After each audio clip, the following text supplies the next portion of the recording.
ಇತ್ತೀಚೆಗೆ SWPಯ ಬಗ್ಗೆ ಬಹಳಷ್ಟು ಕಡೆ ಕೇಳಲು ಸಿಗುತ್ತಿದೆ. ಇದನ್ನ ಮ್ಯಾಜಿಕ್ ಬಾಕ್ಸ್ನ ರೀತಿಯಲ್ಲಿ ಪ್ರಮೋಟ್ ಮಾಡಲಾಗುತ್ತಿದೆ. ಪ್ರತಿ ತಿಂಗಳು ಫ್ರೀ ಸ್ಯಾಲರಿ ಪಡೆಯಬೇಕು, ಯಾವುದೇ ಕೆಲಸ ಮಾಡದೆ ಪ್ರತಿ ತಿಂಗಳು 10-20 ಸಾವಿರ ಸಿಗಬೇಕು ಎಂದು ಯೋಚಿಸುತ್ತಿದ್ದರೆ ಇದು SWPನಲ್ಲಿ ಸಾಧ್ಯವಿದೆ. ಆದರೆ SWPಯಿಂದ ಹಣ ಕಳೆದುಕೊಳ್ಳುವ ಚಾನ್ಸ್ ಕೂಡ ಇದೆ. ಲಕ್ಷ ಕೋಟಿ ಹಣವನ್ನು ಕಳೆದುಕೊಳ್ಳಲೂಬಹುದು ಅಥವಾ ಪಡೆದುಕೊಳ್ಳಲೂಬಹುದು. ಒಬ್ಬ ವ್ಯಕ್ತಿ ತಾನು ಉಳಿತಾಯ ಮಾಡಿರುವ ಹಣವನ್ನು SWPನಲ್ಲಿ ಇನ್ವೆಸ್ಟ್ ಮಾಡಿ ಅದರಿಂದ ಮಂತ್ಲಿ ಇನ್ಕಮ್ ಜನರೇಟ್ ಮಾಡಬೇಕು ಅಂದುಕೊಳ್ಳುತ್ತಾನೆ. ಅಂದರೆ ಒಂದು ಬಾರಿ ಹಣವನ್ನು ಇನ್ವೆಸ್ಟ್ ಮಾಡಿ ಪ್ರತಿ ತಿಂಗಳು ಎಕ್ಸ್ಟ್ರಾ ಇನ್ಕಮ್ ಗಳಿಸಬೇಕು ಮತ್ತು ಅದರಿಂದ ತನ್ನ ಜೀವನ ಶೈಲಿಯನ್ನು ಸುಧಾರಿಸಿಕೊಳ್ಳಬೇಕು ಅಂದುಕೊಳ್ಳುತ್ತಾನೆ.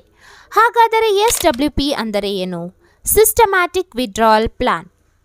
SWP ಬಗ್ಗೆ ಅರ್ಥ ಮಾಡಿಕೊಳ್ಳಲು ನಾವು ನಾರ್ಮಲ್ ಫಿಕ್ಸ್ಡ್ ಡೆಪಾಸಿಟ್ ಅನ್ನು ಉದಾಹರಣೆಗೆ ತೆಗೆದುಕೊಳ್ಳುವ. ಇಲ್ಲಿ ಒಬ್ಬ ವ್ಯಕ್ತಿಯು 10 ಲಕ್ಷ ಹಣವನ್ನು ಉಳಿತಾಯ ಮಾಡಿರುತ್ತಾನೆ. ಅದನ್ನು ಬ್ಯಾಂಕ್ನಲ್ಲಿ FD ಅಕೌಂಟಿಗೆ ಡೆಪಾಸಿಟ್ ಮಾಡುತ್ತಾನೆ. ಡೆಪಾಸಿಟ್ ಮಾಡಿದ ಹಣಕ್ಕೆ ಬ್ಯಾಂಕ್ ಇಂಟ್ರೆಸ್ಟ್ ಕೊಡುತ್ತದೆ. ಅದೇ ರೀತಿ SWPನಲ್ಲಿ ಕೂಡ ನೀವು ಇನ್ವೆಸ್ಟ್ ಮಾಡಿದ ಹಣಕ್ಕೆ ಇಂಟ್ರೆಸ್ಟ್ ಕ್ಯಾಲ್ಕುಲೇಟ್ ಆಗುತ್ತದೆ. ಇಲ್ಲಿ 10% ಬಡ್ಡಿ ಲೆಕ್ಕ ಹಾಕಲಾಗುತ್ತದೆ ಅಂದುಕೊಳ್ಳಿ. ಪ್ರತಿ ವರ್ಷ 10 ಲಕ್ಷದ ಮೇಲೆ 10% ಬಡ್ಡಿ ಲೆಕ್ಕ ಹಾಕಲಾಗುತ್ತದೆ. ಹಾಗೆ ಬಡ್ಡಿಯಿಂದ 1 ಲಕ್ಷ ಹಣವನ್ನು ಗಳಿಸುತ್ತಾನೆ. ಬಡ್ಡಿಯಿಂದ ಗಳಿಸಿದ ಹಣದಿಂದ ಪ್ರತಿ ತಿಂಗಳು 5,000 ರೂಪಾಯಿ ವಿಡ್ರಾ ಮಾಡುತ್ತಾನೆ. 5,000 × 12 ಒಟ್ಟು 60,000 ವರ್ಷಕ್ಕೆ ಹಿಂಪಡೆಯಲಾಗುತ್ತದೆ. ಆದರೂ ಕೂಡ ಹಣ ಮುಗಿಯುವುದೇ ಇಲ್ಲ. ಪ್ರತಿ ವರ್ಷ 10 ಲಕ್ಷದ ಮೇಲೆ 10% ಬಡ್ಡಿ 1 ಲಕ್ಷ ಸಿಗುತ್ತದೆ. ಅದರಲ್ಲಿ 60,000 ವಿಡ್ರಾ ಮಾಡಿದ ಮೇಲೂ ಕೂಡ 10,40,000 ಅಕೌಂಟ್ನಲ್ಲಿ ಉಳಿಯುತ್ತದೆ. ಮುಂದಿನ ವರ್ಷ ಮತ್ತೆ ಬಡ್ಡಿ ಲೆಕ್ಕ ಹಾಕಲಾಗುತ್ತದೆ ಮತ್ತು ಪ್ರತಿ ತಿಂಗಳು 5,000ದಂತೆ ಆ ವ್ಯಕ್ತಿ 60,000 ಹಿಂಪಡೆಯುತ್ತಾನೆ. ಹೀಗೆ ಇದು ಮುಂದುವರಿಯುತ್ತಾ ಇರುತ್ತದೆ. ಈಗ ನಾವು ಯಾವ ರೀತಿ ಕ್ಯಾಲ್ಕುಲೇಟ್ ಆಗುತ್ತದೆ ನೋಡೋಣ. ನಾವು 10 ಲಕ್ಷ ಇನ್ವೆಸ್ಟ್ ಮಾಡುತ್ತೇವೆ. ಇಲ್ಲಿ 10 ಲಕ್ಷ, ಕೋಟಿ ಹಾಗೆ 1 ಲಕ್ಷ ಕೂಡ ಇನ್ವೆಸ್ಟ್ ಮಾಡಬಹುದು. ಎಕ್ಸಾಂಪಲಿಗೆ 10 ಲಕ್ಷ ಅಂದುಕೊಳ್ಳಿ. ಪ್ರತಿ ತಿಂಗಳು 10,000 ವಿಡ್ರಾ ಮಾಡುತ್ತೀರಾ. 12% ರಿಟರ್ನ್ನಲ್ಲಿ ನೀವು 10 ವರ್ಷಕ್ಕೆ ಇನ್ವೆಸ್ಟ್ ಮಾಡುತ್ತೀರಾ ಮತ್ತು 10 ವರ್ಷದ ತನಕ 10,000 ಪ್ರತಿ ತಿಂಗಳು ವಿಡ್ರಾ ಮಾಡುತ್ತೀರಾ. ನೀವು 10 ವರ್ಷದಲ್ಲಿ ಒಟ್ಟು 12 ಲಕ್ಷ ಹಿಂಪಡೆದಿರುತ್ತೀರಾ. ಅದಾದ ನಂತರವೂ 8,86,548 ರೂಪಾಯಿ ಅಕೌಂಟ್ನಲ್ಲಿ ಉಳಿದಿರುತ್ತದೆ. ಇಲ್ಲಿ ನೀವು ಕೇವಲ 10 ಲಕ್ಷ ಇನ್ವೆಸ್ಟ್ ಮಾಡಿರುತ್ತೀರಾ. ನಂತರ 10 ವರ್ಷಗಳಲ್ಲಿ ಒಟ್ಟು 12 ಲಕ್ಷ ಹಿಂಪಡೆದಿರುತ್ತೀರಾ. ಅದಾದ ನಂತರವೂ ಕೂಡ ಹಣ ಹೆಚ್ಚಾಗುತ್ತಾ ಇರುತ್ತದೆ ಮತ್ತು ಕಡಿಮೆಯಾಗಿರುವುದಿಲ್ಲ. ಇಲ್ಲಿ ನೀವು ಇನ್ವೆಸ್ಟ್ ಮಾಡಿದ ಹಣಕ್ಕೆ ರಿಟರ್ನ್ ಸಿಗುತ್ತದೆ. ಜನರಲಿ ಹಣವನ್ನು ಮ್ಯೂಚುವಲ್ ಫಂಡ್ನಲ್ಲಿ ಇನ್ವೆಸ್ಟ್ ಮಾಡಲಾಗುತ್ತದೆ.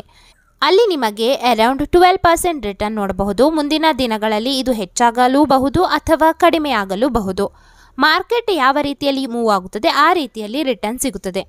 ಇಲ್ಲಿ ಗಮನಹರಿಸುವ ವಿಷಯವೇನೆಂದರೆ ಹಣದುಬ್ಬರದ ನಡುವೆ ಇವತ್ತಿನ 10,000 ಹಣದ ಮೌಲ್ಯ ಮುಂದಿನ 10 ವರ್ಷಗಳಲ್ಲಿ 5,000ಕ್ಕೆ ಕಡಿಮೆಯಾಗಬಹುದು. ಈ ಹಿಂದಿನ ಉದಾಹರಣೆಯಲ್ಲಿ ನಾವು 10% ಫಿಕ್ಸ್ಡ್ ರಿಟರ್ನ್ ಸಿಗುತ್ತದೆ ಎಂದು ಭಾವಿಸಿರುತ್ತೇವೆ. ಆದರೆ ಮ್ಯೂಚುವಲ್ ಫಂಡ್ನಲ್ಲಿ ಇನ್ವೆಸ್ಟ್ ಮಾಡಿದಾಗ ಯಾವತ್ತಿಗೂ ಕೂಡ ಫಿಕ್ಸ್ಡ್ ರಿಟರ್ನ್ ಸಿಗುವುದಿಲ್ಲ. ಫಾರ್ ಎಕ್ಸಾಂಪಲ್, ನೀವು 10 ಲಕ್ಷ ಇನ್ವೆಸ್ಟ್ ಮಾಡಿರುತ್ತೀರಾ. ಇನ್ವೆಸ್ಟ್ ಮಾಡಿದ ಮುಂದಿನ ವರ್ಷದಲ್ಲಿ ಮಾರ್ಕೆಟ್ ಡೌನ್ ಆಗುತ್ತದೆ. 10ರಿಂದ 15% ಮಾರ್ಕೆಟ್ ಕ್ರ್ಯಾಶ್ ಆಯಿತು ಅಂದುಕೊಳ್ಳಿ.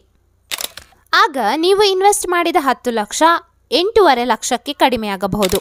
ಇಂತಹ ಸಂದರ್ಭದಲ್ಲಿ ನೀವು 10,000 ವಿಡ್ರಾ ಮಾಡುತ್ತೀರಾ. 8.5 ಲಕ್ಷದಿಂದ 8,40,000 ಆಗುತ್ತದೆ. ಮುಂದಿನ ತಿಂಗಳು ಮತ್ತೆ 10,000 ವಿಡ್ರಾ ಮಾಡುತ್ತೀರಾ. ಆಗ ನೀವು ಇನ್ವೆಸ್ಟ್ ಮಾಡಿದ ಹಣ 8,30,000 ಆಗುತ್ತದೆ. ಮಾರ್ಕೆಟ್ನಲ್ಲಿ ಕೂಡ ಯಾವುದೇ ಬದಲಾವಣೆ ಆಗದೆ ಸ್ಟಾಕ್ ಮಾರ್ಕೆಟ್ ಕೂಡ ಡೌನ್ನಲ್ಲಿ ಇರುತ್ತದೆ. ಹೀಗಿರುವಾಗ ನೀವು ಇನ್ವೆಸ್ಟ್ ಮಾಡಿದ ಹಣ ಕಡಿಮೆ ಆಗುತ್ತಾ ಹೋಗುತ್ತದೆ ಹೊರತು ಹೆಚ್ಚಾಗುವುದಿಲ್ಲ. ಇನ್ನು SWPಯ ಬೆನಿಫಿಟ್ ಎಲ್ಲಿ ಆಗುತ್ತದೆ? ನೀವು ರಿಟೈರ್ ಆಗುತ್ತೀರಾ, ನಿಮ್ಮ ಬಳಿ ಪೆನ್ಷನ್ ಕೂಡ ಇರುವುದಿಲ್ಲ. ಅಂತಹ ಸಂದರ್ಭದಲ್ಲಿ ಲಂಸಮ್ ಹಣವನ್ನು ಇನ್ವೆಸ್ಟ್ ಮಾಡಿ ರಿಟರ್ನ್ ಅನ್ನು ಪಡೆಯಬಹುದು. ಅದೇ ನೀವು ಪ್ರತಿ ತಿಂಗಳು ವಿಡ್ರಾ ಮಾಡದೆ ಹೋದಲ್ಲಿ ನೀವು ಇನ್ವೆಸ್ಟ್ ಮಾಡಿದ 10 ಲಕ್ಷ ಮುಂದಿನ 10 ವರ್ಷದಲ್ಲಿ 31,05,848 ರೂಪಾಯಿಯಾಗಿ ಮಾರ್ಪಾಡು ಹೊಂದುತ್ತದೆ. ನೆನಪಿರಲಿ, ಇಲ್ಲಿ ಫಿಕ್ಸ್ಡ್ ರಿಟರ್ನ್ ಇರುವುದಿಲ್ಲ. ಎಲ್ಲವೂ ಕೂಡ ಮಾರ್ಕೆಟ್ನ ಮೇಲೆ ನಿರ್ಧರಿತವಾಗಿರುತ್ತದೆ. ಈ ಮಾಹಿತಿ ಇಷ್ಟವಾಗಿದ್ದಲ್ಲಿ ಲೈಕ್ ಮಾಡಿ ಹಾಗೆ ಚಾನೆಲ್ ಅನ್ನು ಸಬ್ಸ್ಕ್ರೈಬ್ ಮಾಡಿ. ಮತ್ತೆ ಹೊಸ ಮಾಹಿತಿಯೊಂದಿಗೆ ಸಿಗೋಣ. ಧನ್ಯವಾದಗಳು.